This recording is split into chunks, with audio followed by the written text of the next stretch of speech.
전에 제가 드린 말씀에 이어서 제가 준비한 말씀은 또 다윗의 이야기입니다. 제가 다윗을 많이 담고 하고 싶은 것도 있고, 다윗을 통해서 참 우리의 삶을 돌아볼 수 있고, 참 하나님의 말씀을 하나님 마음과 말씀을 알 수 있다는 생각이 많이 들어서 또 다윗의 말씀을 준비했습니다. 다윗은 구약의 열왕기상 역대 상하를 읽어보면 다윗은 하나님 마음에 합한 사람이었다고 합니다. 하나님께서 왕들을 평가할 때 다윗을 다른 왕의 평가하는 기준으로 삼았습니다. 그만큼 다윗은 하나님 마음에 드는 사람이었습니다. 솔로몬에게 권면할 때 열왕기상 9장 4절에 내가 만일 내 아버지 다윗이 행한 같이 라고 합니다. 솔로몬에게 내가 너의 아버지 다윗같이 행하면 5절에 내가 내 아버지 다윗에게 말하기를 이스라엘의 왕위에 오를 사람이 내게서 끊어지지 아니하리라 한대로 내 이스라엘의 왕위를 영원히 공고하게 하려니와 라고 했습니다. 그리고 악한 왕 여로보암을 평가할 때는 열왕기상 14장 8절에 너는 내 종 다윗이 내 명령을 지켜 전심으로 나를 따르며 나 보기에 정직한 일만 행하였음과 같지 아니하고, 또 아사가 잘했다고 칭찬할 때도 아사가 그의 조상 다윗과 같이 여호와 보시기에 정직하게 행하시며 라고 하면서 많은 성경 구절을 보면 이렇게 역대 왕들을 평가하는 기준으로 삼을 정도로 다윗은 하나님 마음에 드는 사람이었습니다. 이렇게 다윗이 하나님 마음에 들게 된 이유가 무엇일까요? 일생의 실수가 한 번도 없는 완벽한 삶을 살았기 때문일까요?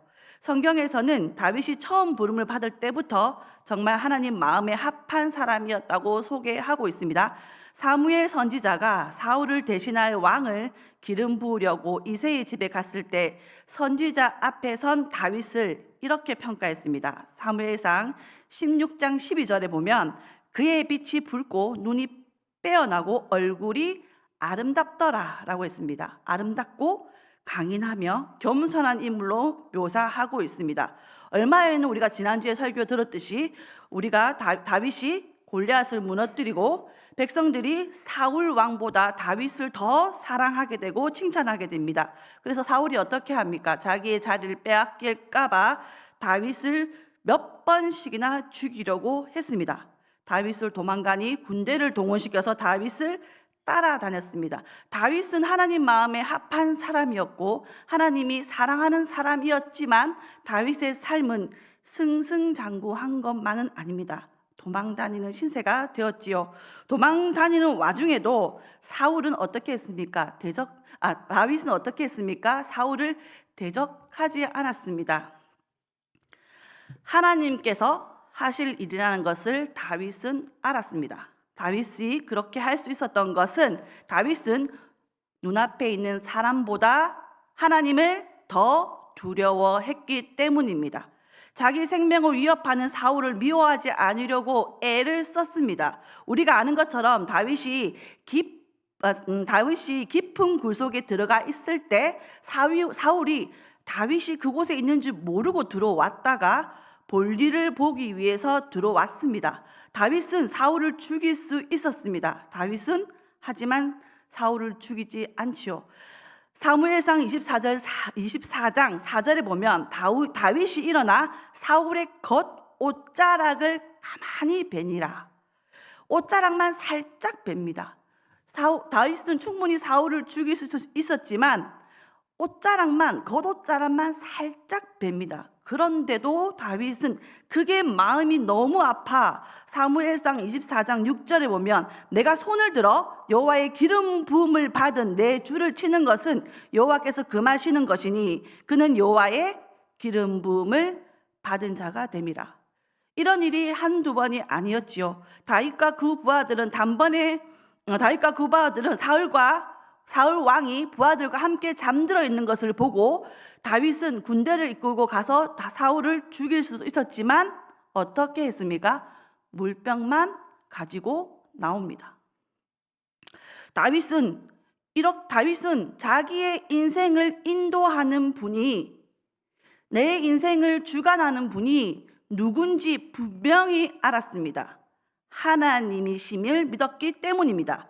자기 마음대로 하나님이 기름 부으신 왕을 다윗 마음대로 내가 싸워야 할 상대이고 내가 죽일 수 있는 상대라고 대적하거나 규정짓지 않았습니다. 하나님이 하실 일은 하나님이 하시고 다윗은 여호와는 나의 목자시니 나는 부족함이 없습니다 라는 고백을 합니다. 목자 되신 주님의 인도만 받겠다는 겁니다. 이렇게 고난을 당하고 억울하게 도망다니는 피난자의 신세일 때도 다윗은 온전히 주님을 사모하고 주님의 말씀을 지키며 살았습니다.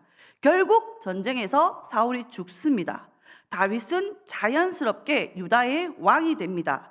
다윗의 중심으로 유다는 세력을 확장하고 나라가 강해지고 군대도 강해지고 온 이스라엘은 안정적으로 다스리게 되었습니다.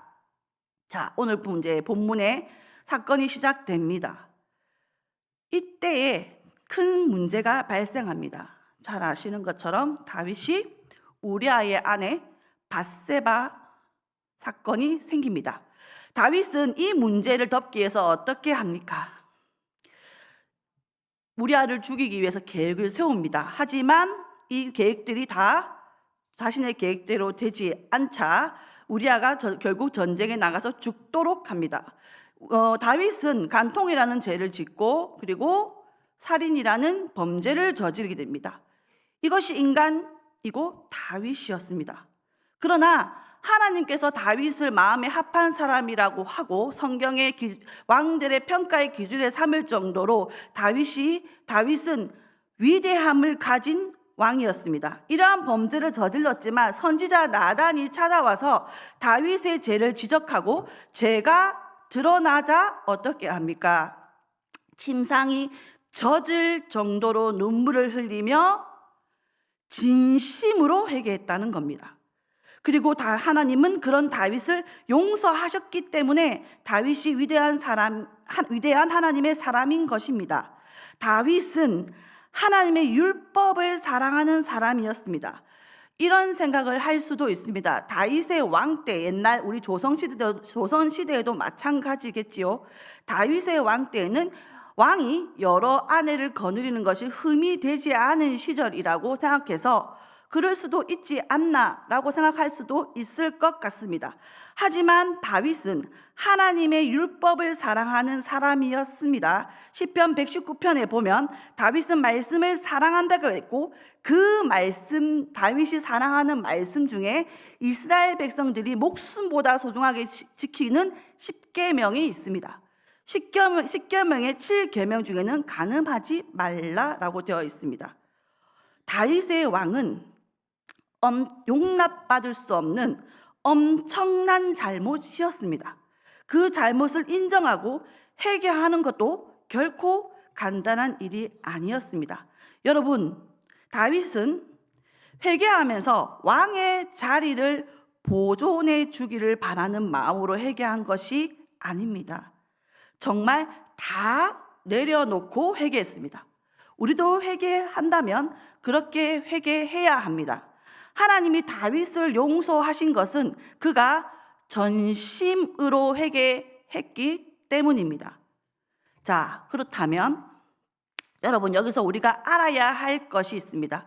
하나님께서 회개하고 용서받았으면 그 이후에 회개했으니까 탄탄대로가 열리고 모든 것을 정상으로 회복시켜 주셔야 한다고 생각하는 겁니다. 그러다 보니까 많은 사람들이 회개의 목적을 잘못을 돌이키고 더 거룩한 백성이 되어서 주님과 관계 회복하는 데 목표를 두지 않고 내가 잘못해서 받게 될 지금 받고 있는 그 형벌과 저주와 고난에서 빠져나오기 위해서 회개를 자기가 살려는 도구로 사용한다는 겁니다.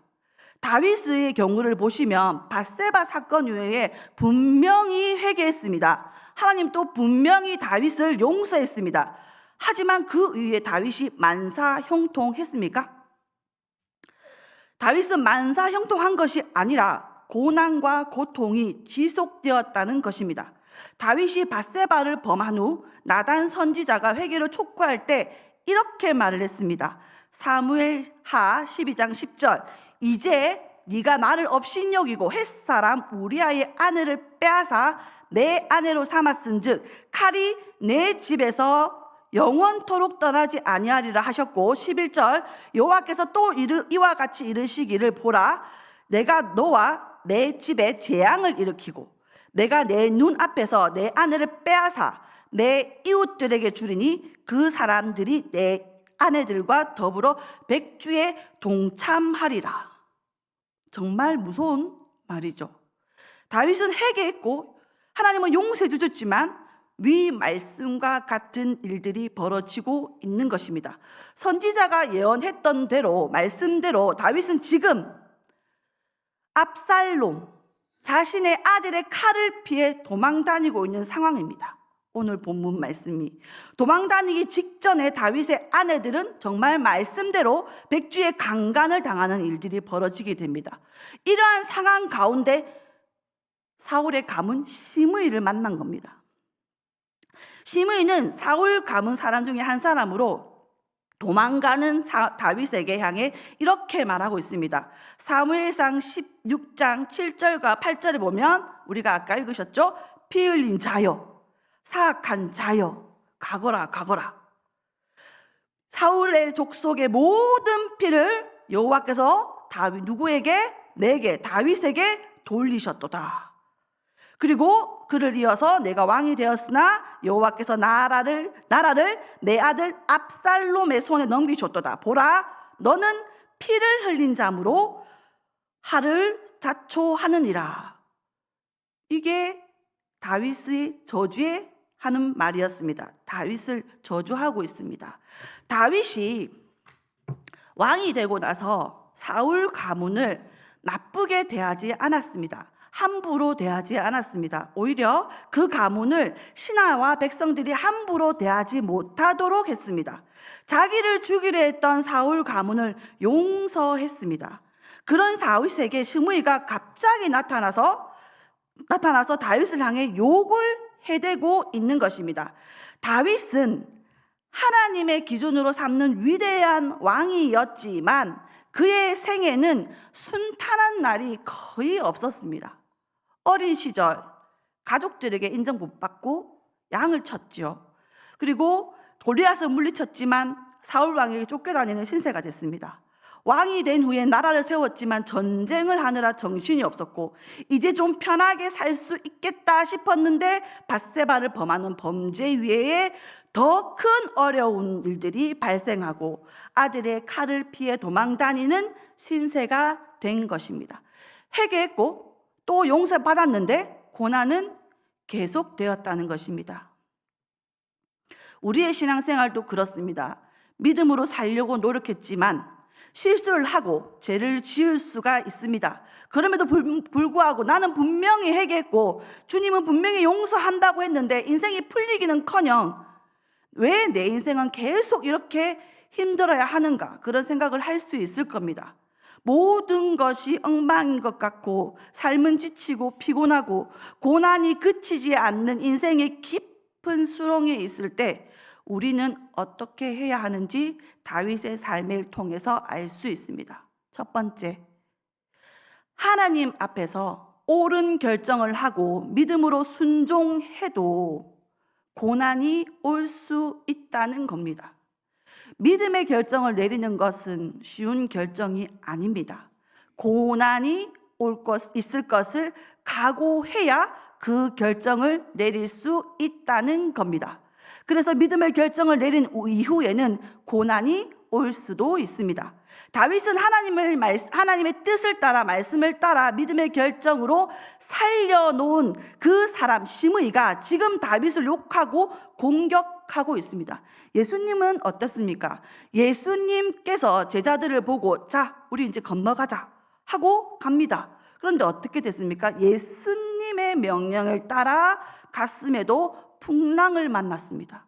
사도 바울은 성령의 음성을 듣고 로마로 갔지만 풍랑을 만나서 죽을 뻔했습니다.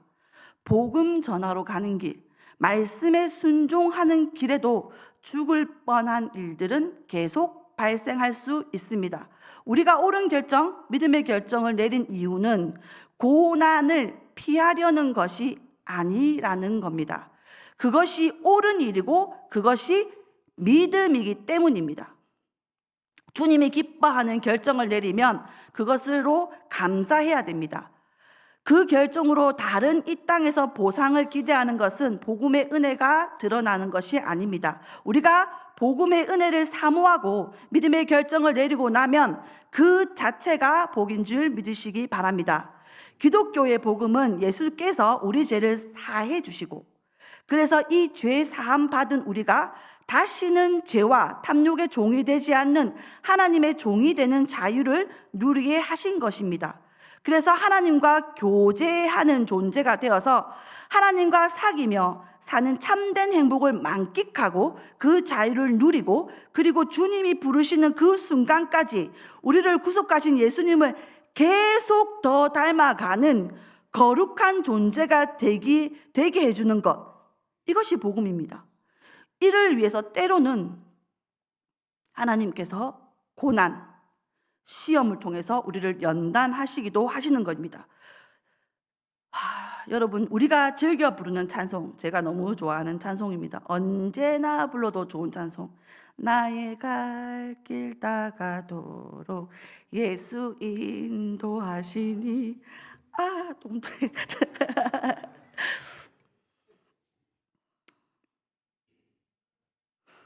내 주 안에 있는 긍휼 어찌 의심하리요. 믿음으로 사는 자는 하늘 위로 받겠네. 무슨 일을 만나든지 만사형통하니라. 자, 만사형통이 무엇입니까? 2절에 나의 갈 길 다가도록 예수 인도하시니.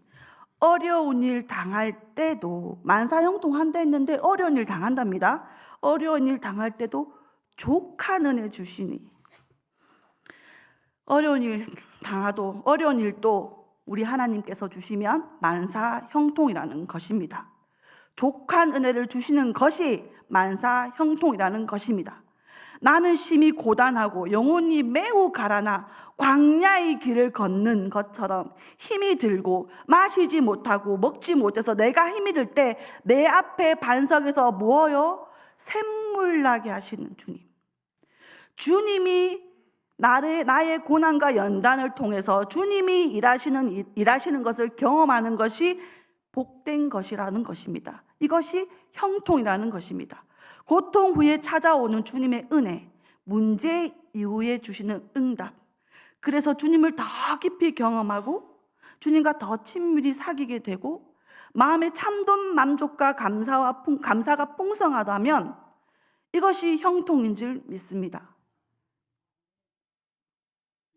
고난당하고 저주받는 다윗을 보면서 우리는 세상적으로 욕 안 먹고 만사형통하는 것이 최종 목표가 아닙니다. 주님과 사귀고 교제하고 주님을 더 닮아가는 것을 신앙의 목표로 세워야 되는 줄을 믿습니다. 그렇게 되면 수렁에 빠진 상황도 저주받는 자리, 심판받는 자리가 아니라 하나님의 따뜻한 손길이 되고 하나님의 은혜의 자리가 되는 줄 믿습니다. 아멘. 두 번째로, 회개하고 용서를 받은 후에도 고난과 연단은 계속됩니다. 왜냐하면 더 성숙해야 할 부분이 있기 때문입니다. 뱃속에 아이가 있을 때는 뱃속에서 아이가 나왔으면 좋겠습니다. 너무 힘이 들지요. 아이가 계속 우유 달라고 울면 이제 알아서 스스로 밥을 먹을 수 있었으면 좋겠다라는 생각을 합니다. 아이가 스스로 밥을 먹고 걸어다니면 다치지 않을까 걱정을 합니다. 아이가 대학교에 갈 나이 되면 공부를 잘했으면, 공부하지 못하면 공부를 좀 더 열심히 했으면 등등 여러 가지 걱정을 합니다. 저희 어머니가 그러셨습니다. 결혼만 하면 끝이다. 하지만 결혼하고 어머니와 근처에 살면서 어머니는 지금까지도 저에게 반찬을 해주시고 저에게 매일 전화하시고 그리고 제가 이렇게 설교가 있는 날이면 새벽에 가셔서 우시고 기도합니다. 끝이 있습니까, 여러분? 고난과 고통은 끝이 없습니다. 왜냐하면 우리가 하나님을 닮아가는 형상이 되어야 하기 때문입니다. 나는 지금까지 고난과 고통이 전혀 없었다, 하나님의 연단이 전혀 없었다 라는 분이 계십니까? 그것은 그런 분은 분명히 없을 것입니다.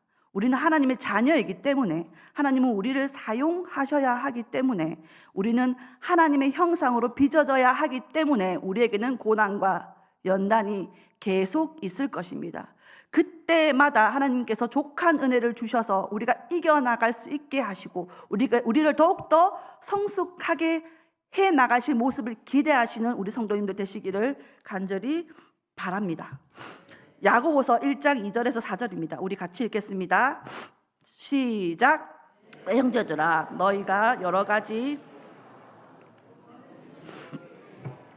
이는 너희 믿음의 시련이 인내를 만들어내는 이는 너희를 온전히 구비하여 조금도 부족함이 없게 하려 함이라. 아멘. 시험, 시련, 인내, 그래서 온전하고 구비하여 조금도 부족함이 없게 하려 함인 것입니다. 이런 것들은 우리가 완벽한 인격으로 우리를 다듬으시려고 우리를 기대가 많으셔서 그렇게 시련, 시험, 인내할 일을 주신다는 겁니다. 예수님의 생애를 보면요, 공생의 시작 전에 광야에서 하나님의 아들이십니다. 예수님. 저는 예수님만 생각하면 가슴이 너무 벅찹니다. 하나님의 아들이신 예수님이 이 땅에 오셔서 광야에서 40일간 금식하면서 시험을 받습니다. 시작할 때 큰 시험 한번 받았습니다. 그러면 끝입니까? 탄탄대로였습니까? 예수님의 삶이? 아닙니다. 마지막 십자가에 죽으시는 그 최종 고난을 향해서 계속 달려가고 계셨고, 예수님은 계속하여 섬김과 나눔과 희생과 사랑을 얘기해도 그것을 알아듣지 못하는 제자들이나 주변의 사람들이 계속 예수님을 의심하고 시험했습니다. 그런데도 예수님은 끝까지 그 시험을 이기셨던 겁니다. 다시 말하면 예수님의 생애도 공생에 시작할 때만이 아니라 평생 동안 사탄의 공격이 있었습니다. 마지막에 지실 십자가의 죽음이라는 마지막 시험에 갈 때까지도, 죽으시는 임종 그 순간까지도 사람들은 계속해서 예수님을 시험했습니다. 십자가의 길을 걷지 못하도록, 더 이상 섬기지 못하도록, 주님의 길을 가지 못하도록 시험한 것입니다. 하지만 예수님은 그 시험을 다 이기고 그 길을 가셨습니다. 오늘 우리에게 고난이 있고 시련이 있고 아픔이 있다면 더 자라야 될 부분이 있고 사명이 있기 때문입니다. 주님이 우리를 성숙시키려고 하는 그 지점이 어딘지 말씀을 통하여 목표를 정하십시오. 주님의 온전하심을 이루기 위해서 계속 자라가시기를 주의 이름으로 기도합니다. 아멘. 세 번째로, 진정한 해결을 하고 성숙한 사람은 수렁에 빠졌을 때 그 진가가 드러납니다. 다윗이 아들에게 쫓겨나서 도망갈 때 얼마나 기가 막히고 힘들었겠습니까? 아들에게 쫓기니까요. 그런데 시므이가 나타나서 저주하니까 신하가 너무 화가 나서 사무엘상 16장 9절에 이 죽은 개가 어찌 내 주 왕을 저주하리까? 청하건대 내가 건너가서 그의 머리를 베게 하소서 하니, 옆에 있는 신하가 이렇게 화가 났다면 당사자인 다윗은 얼마나 화가 났겠습니까? 그런데 다윗은 화를 내기보다 10절에 보면, 수라의 아들들아, 내가 너희와 무슨 상관이 있느냐? 그가 저주하는 것은 여호와께서 그에게 다윗을 저주하라 하심이니 네가 어찌 그리하였느냐 할 자 누구겠느냐 하고, 사무엘상 16장 11절 같이 읽겠습니다. 또 다윗이 아비새와 모든 신하들에게 이르되 내 몸에서 난 아들도 내 생명을 해하려 하거든 하물며 이 베냐민 사람이랴 여호와께서 그에게 명령하신 것이니 그가 저주하게 버려두라. 진정으로 회개하고 성숙한 사람은 시험과 연단에 빠졌을 때 진가가 드러난다고 했습니다. 다윗은 자기를 저주하는 자에게 즉각 반응하지 않았습니다. 이 저주의 말까지도 다윗은 누구의 말씀으로? 하나님의 말씀으로 받아들이고 믿음을 갖고 있었던 겁니다. 나를 넘어뜨리게 하는 자들을 원수나 사탄의 부하로 보지 않고 다윗은 그를 하나님이 보내신 사자로 본 겁니다. 다윗이 이렇게 할 수 있었던 것은 다윗은 눈앞의 원수에게 바로 반응하지 않고 그는 오직 누구요? 하나님께만 반응했습니다. 다윗은 하나님만 두려워하고 하나님께만 반응하는 사람이었습니다. 왜냐하면 모든 일이 하나님 손에 있음을 다윗은 알고 믿었기 때문입니다. 사랑하는 은성교회 성도님들, 사람들에게 너무 빨리 반응하지 마시기 바랍니다. 문제에 너무 빨리 반응하지 마시고 그 문제 배후에 계시는 하나님께 반응하는 자들이 되시길 바랍니다.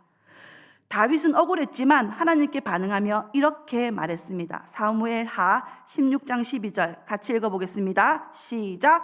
혹시 여호와께서 나의 원통함을 감찰하시리니 오늘 그 저주 때문에 여호와께서 선으로 내게 갚아주시리라 하고, 다윗은 저주받고 욕 먹는 것도 다 하나님의 섭리 속에 있다는 것을 알았습니다.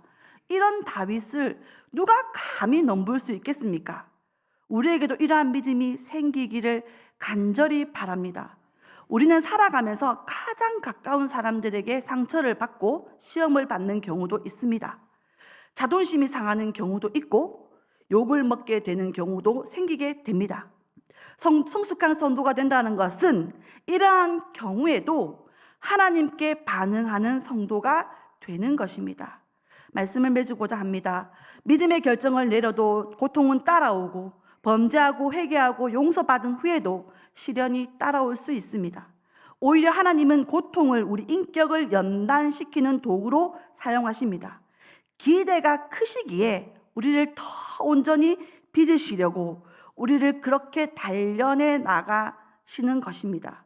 그래서 오히려 인생의 깊은 수렁에 빠졌을 때, 큰 고통에 빠졌을 때 그 고통이 우리를 정금처럼 빛나게 하는 재련의 시간이 될 것이고 잘 빚어지게 할 것입니다. 그리고 그 고통의 과정 가운데 주님과 더 깊이 사귀고 교제하고 그 어떤 즐거움보다도 주님 안에 있는 즐거움을 누리시기를 바랍니다.